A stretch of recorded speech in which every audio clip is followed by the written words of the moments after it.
फुलबाणी स्थित सरकारी medical college रे चलित शिक्षावर्ष 100टी एमबीबीएस सीट रे नामलेखा केंद्र सरकार अनुमोदन पर कंधमाल जिले में खुशी। आदिवासी अधिष्ठित दुर्गम कंधमाल जिले में स्वास्थ्य सेवा द्वारा बहु सुधार आसिबो बोली विभिन्न संगठन कहते। एथिपाई प्रधानमंत्री नरेंद्र मोदी, मुख्यमंत्री मोहन चरण मांझी, केंद्र मंत्री धर्मेंद्र प्रधान, केंद्र स्वास्थ्य मंत्री जेपी नड्डा को अशेष धन्यवाद जणाइछंती कंधमालवासी। प्रति वर्ष एठारे 100 डाक्तरी छात्र छात्री पाठ पढ़िबा सह 650 शय्या विशिष्ट हस्पिटाल रे रोगी सेवा चलिबो।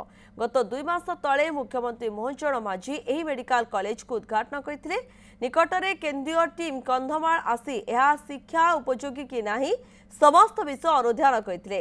मेडिकल कॉलेज रे छात्र छात्री रहिबा पई हॉस्टल, पढ़िबा पई क्लासरूम, लैबोरेटरी आदि समस्त व्यवस्था रहिছে। आवश्यक प्रोफेसर एवं स्टाफ मध्य जोग दे सारिथिबा मेडिकल कॉलेज रो डीन कहछन्ते। एटा आम पे अति खुशीर दिन, विशेषकर आम नागरिक समाज एथिपाई बहुत आग्रहर सह लागिथिलु एवं खुशीर कथा प्रशासन, राजनीतिक नेता समस्तंकर साहाय्य सहयोग पाई जो प्रयास आरंभ करा हेतिला से स्वप्न आज साकार होईछि। फुलबाणी मेडिकल कॉलेज आरंभ होबाकू जाउछि, जोथिरे कि 100 पिला वर्तमान एडमिशन नेबे, पाठ पढ़िबे।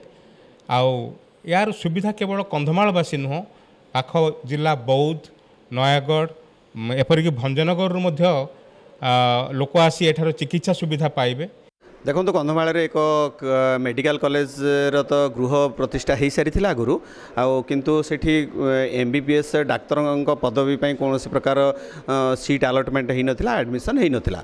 गत काली केंद्र सरकार नोटिफिकेशन जारी कले 100टी सीट्रे ये एडमिशन स्टार्ट हम कंधमाल एवं तालचेर रे।